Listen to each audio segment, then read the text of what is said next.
Dans cet épisode, je vais te parler des origines de la peur du rejet. C'est de ça qu'on parle aujourd'hui. Moi, c'est William et je te souhaite la bienvenue au podcast Authentique. Le but de ce podcast, c'est de t'aider à mieux comprendre le monde des rencontres pour te permettre d'avoir la vie amoureuse et sociale que tu mérites. Bonne écoute et n'oublie pas de t'abonner. Aujourd'hui, j'aimerais te parler de pourquoi est-ce qu'on a autant peur du jugement des autres et du rejet.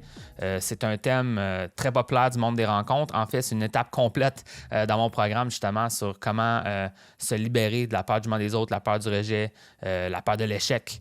C'est quelque chose que je pense tous les hommes qui veulent s'améliorer au niveau de leur rencontre, que ce soit au niveau social ou avec les femmes, vont passer à travers. J'ai envie de t'en parler aujourd'hui. J'ai envie de te parler de vraiment l'hypothèse principale que la majorité des coachs vont utiliser pour expliquer pourquoi c'est autant quelque chose de fort, la peur du jugement des autres et la peur du rejet. Maintenant, c'est une hypothèse, c'est pas la vérité absolue, c'est juste des gens qui ont avancé ça, ils ont écrit des livres sur ça, etc. Donc, moi, je la trouve intéressante, cette hypothèse-là. Maintenant, tu peux y croire ou pas, mais le simple fait de comprendre un peu la source de la peur du jugement des autres, la peur du rejet, ça va peut-être t'aider à t'en libérer. Donc, c'est pour ça que je t'en parle aujourd'hui. Si tu aimerais savoir une aide plus approfondie, justement, j'ai aussi mon programme de coaching là, qui pourrait t'aider plus spécifiquement vis-à-vis de ça. Donc, sur ça, allons-y. Je crois personnellement qu'il y a probablement des raisons biologiques profondes, peut-être même qu'on pourrait dire primitives, là, face à pourquoi on vit cette peur-là, cette peur du jugement ou cette peur du rejet. L'hypothèse populaire qui existe, dans le fond, c'est que on chercherait l'approbation des autres parce que dans notre passé préhistorique, le fait de te faire sortir de la tribu, te faire rejeter du groupe, ça voulait dire que tu allais te faire rejeter du village puis tu allais mourir seul dans la forêt. Donc, ce que ça voudrait dire qu'on a comme des mécanismes dans notre cerveau qui veulent essayer de nous faire partie d'un groupe. Parce que si on se fait sortir du groupe, on va mourir seul. Et c'est ça. Puis c'est pour ça que peut-être, encore une fois, c'est une hypothèse, on peut faire un peu... c'est comme si notre cerveau interpréterait la peur du rejet comme la peur de la mort. Donc, c'est pour ça que c'est très épeurant, par exemple, aller parler à une femme. Pourtant, physiquement, c'est pas si dur que ça, marcher puis aller parler à cette femme-là, mais notre cerveau va nous dire « fais pas ça, tu vas mourir ». En tout cas, ça, c'est mon hypothèse, c'est ma version des choses. Puis, au final, c'est à toi de le voir, mais moi, personnellement, c'est comme ça un peu que je le sentais. Ça peut sonner comme extrême, mais c'est un petit peu comme ça que je le sentais à mes débuts dans mes rencontres. C'était comme tellement perçu comme quelque chose de difficile, puis c'était tellement comme épeurant, prendre une action, que je pense que peut-être tu peux comprendre pourquoi là, cette hypothèse-là existe. Ça serait de la peur vraiment de te faire rejeter voudrait dire que tu te fais rejeter vraiment de ton existence. Fait que là, c'est comme extrême, mais c'est ça qui va faire que finalement, tu n'as pas envie d'essayer parce que c'est le risque qui est très grand. Donc, moi, ce que je peux te dire, c'est que c'est ça qui va te permettre peut-être de comprendre pourquoi tu réagis aussi face aux autres différemment. Parce que si tu considères quelqu'un de ton groupe, ça va être plus important, son opinion, tu sais. Puis si tu considères quelqu'un que son opinion dépend de ton groupe ou que tu n'as pas envie de faire partie de son groupe, tu ne vas pas autant considérer son opinion. T'sais, l'exemple un peu extrême, imagine qu'il y a un mendiant dans la rue. Je ne veux pas parler contre le mendiant, mais je veux dire qu'il y a un mendiant dans la rue puis il te fait un commentaire négatif, tu te fais une insulte puis tu n'as rien fait. Tu vas juste faire comme « OK, oui, ça m'affecte un peu, mais OK, tu vas marcher, tu vas passer à autre chose. Tu ne vas pas y penser pendant des mois. » Pourtant, dans d'autres situations, disons, tu as tes parents qui te font un commentaire, mais ça se peut que ça t'affecte pendant des années. Peut-être que tu as eu un commentaire de tes parents quand tu avais 11-12 ans. Là, je ne vais pas aller dans un truc psychologique, là, mais ça reste que tu peux avoir certains moments où est-ce que tu as eu un commentaire puis ça t'a marqué pour des années à venir. Et pourquoi ça t'a marqué? Parce que c'était important de rester dans cette tribu-là, ta famille, c'est eux qui se sont occupés de toi pendant toute ton enfance. Donc, c'est comme important qu'est-ce qu'ils pensent de toi. Puis au final, t'es comme pris par vraiment suivre leur jugement ou etc. Ton interprétation de ce qu'ils ont dit en plus, là, c'est peut-être pas exactement la vérité. Des fois, il y a des gens, ils disent des choses pour bien faire, mais toi, tu l'interprètes différemment. En tout cas, tout ça pour dire que c'est pour ça que c'est important pour toi, qu'est-ce qu'ils pensent de toi. Puis une autre affaire, c'est ça.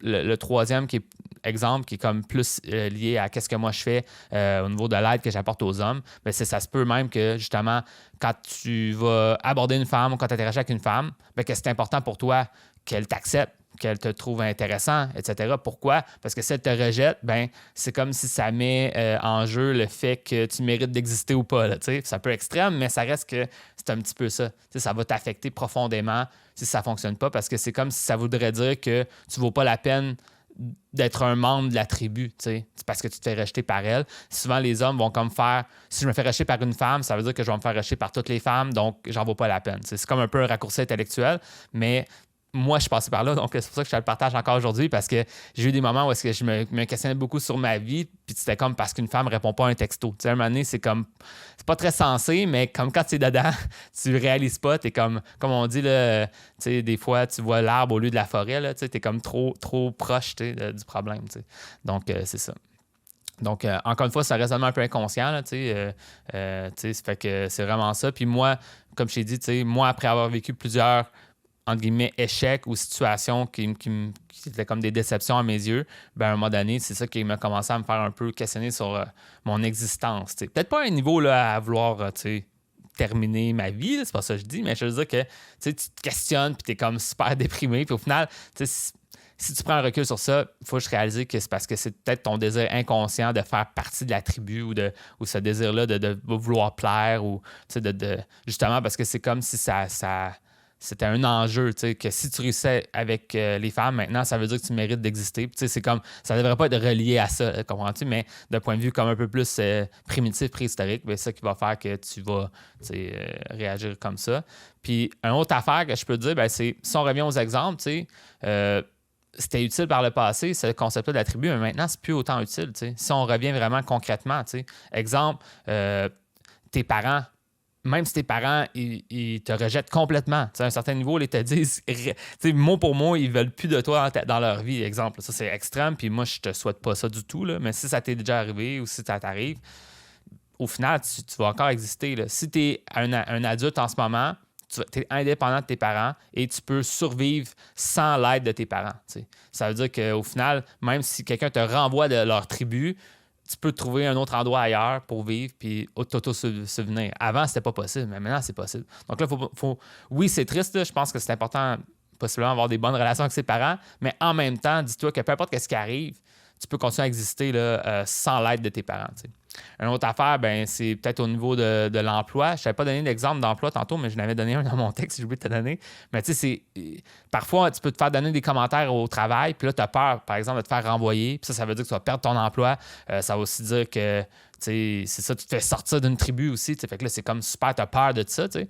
Mais au final, dis-toi que c'est pas un commentaire qui va faire que tu vas perdre ton emploi. Puis au final, même si tu perds ton emploi, tu pourras en trouver un autre. Là, souvent, on a très peur de la perte. Puis au final, oui, je pense qu'il faut faire des bonnes actions, il faut faire le mieux que tu peux au travail, il faut que tu aies des bonnes relations avec les autres. Mais si c'était inévitable que tu te fais renvoyer, tu vas te faire renvoyer, puis après, tu vas trouver un autre emploi. Qu'à un moment donné, c'est comme, il faut juste arrêter là, d'aller dans l'espèce de concept extrême où est-ce que ta vie est terminée. Puis ça, il y a des gens, malheureusement, on voit des hommes, justement, qui ils vont aller dans des actions extrêmes juste parce qu'ils ont perdu leur emploi. Mais au final, ton emploi, c'est pas qui tu es, c'est juste quelque chose que tu fais. Puis c'est possible de te réinventer, de te rebâtir, de trouver un autre emploi dans un truc connexe ou aller retourner aux études pour faire un autre emploi. Mais peu importe ce que tu veux faire, comme la vie n'est pas terminée parce que tu perds ton emploi. Mais des fois, les gens, ils vont vraiment associer ça à j'ai perdu mon emploi, donc j'ai perdu mon statut social, j'ai perdu ma place en société, j'ai perdu ma raison de vivre. C'est comme, là, calme-toi, là, tu peux retrouver un autre emploi, premièrement, ou tu peux faire autre chose. C'est pas ça qui te définit. T'sais. Puis, une autre affaire, dans le fond, c'est relié aux rencontres, dans le fond. Si tu abordes une femme en soirée et elle n'est pas tant réceptive à toi, la plupart des gens vont même pas avoir remarqué, premièrement. Donc, c'est pas comme si tu faisais rejeter du groupe complet. C'est juste une femme qui est moins intéressée à toi, qui est moins réceptive. Puis, tu sais, aussi, tu risques pas tant, justement, de te faire sortir de la tribu. Puis ça, c'est quelque chose que j'ai remarqué.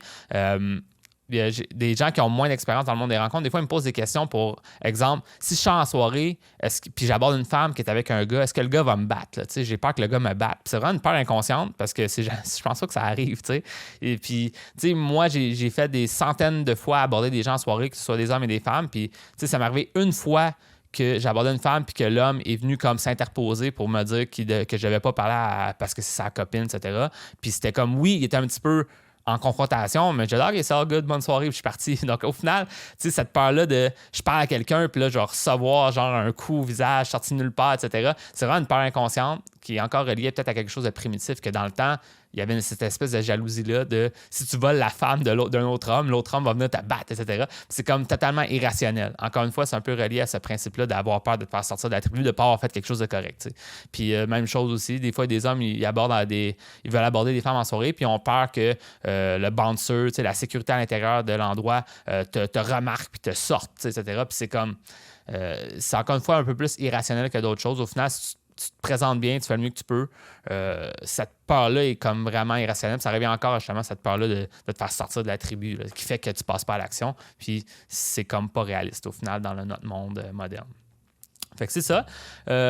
Maintenant, ben, comme je peux conclure, là, je pense maintenant que tu comprends un peu cette hypothèse-là, cette origine-là de la peur du jugement des autres, la peur du rejet.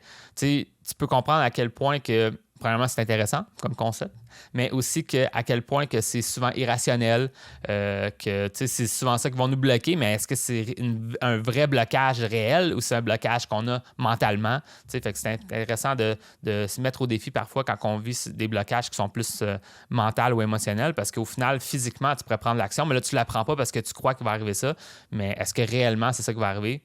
Souvent non. Aussi, peut-être prendre un recul sur la signification des choses qui se passent dans ta vie. Tu vis une expérience, puis toi, tu assignes un sens à cette expérience-là, mais peut-être que c'est pas aussi pire que ça. Donc, c'est pas parce que tu te fais rejeter par une femme que toutes les femmes ne veulent pas de toi et que tu ne mérites pas d'exister. C'est comme trop extrême, mais des fois, on fait ce raccourci-là, puis il faut juste essayer d'éviter ça. Donc, c'est pas mal ça que je vais te parler. Évidemment, moi, c'est un gros aspect, selon moi, pour si tu veux changer ta situation dans tes rencontres, avec les autres, mais aussi avec les femmes. Et j'en parle vraiment dans mon programme. C'est une des étapes. Dans le fond, c'est la deuxième étape de mon programme, là, où est-ce qu'on va vraiment dans ce thème-là de s'enlever les blocages, mieux comprendre pourquoi qu'on bloque, puis c'est quoi les genres de peurs qu'on a vis-à-vis de la peur du jugement des autres, la peur du rejet, la peur de l'échec. Et bien, ça va t'aider vraiment à bâtir ta confiance. Donc, c'est quelque chose que tu aimerais faire. Puis évidemment, peut-être même progresser à t'amener à faire des rencontres, puis t'amener peut-être même à avoir des rendez-vous, peut-être même te rendre à fréquenter une femme, être dans une relation amoureuse, bien, c'est vraiment mon expertise dans le fond. Donc, si ça t'intéresse d'en savoir plus sur comment ça fonctionne, mon programme, viens me voir. Donc, tu peux m'envoyer un message, que ce soit dans Messenger ou un email, puis on pourra échanger. Je pourrais te montrer en quoi ça consiste. Donc voilà, j'espère que tu as apprécié l'épisode d'aujourd'hui. Maintenant, si tu as aimé l'épisode, n'hésite pas à t'abonner au podcast pour ne pas manquer les prochains épisodes. Fait que sur ça, je te dis bonne chance, puis on se voit dans un prochain épisode.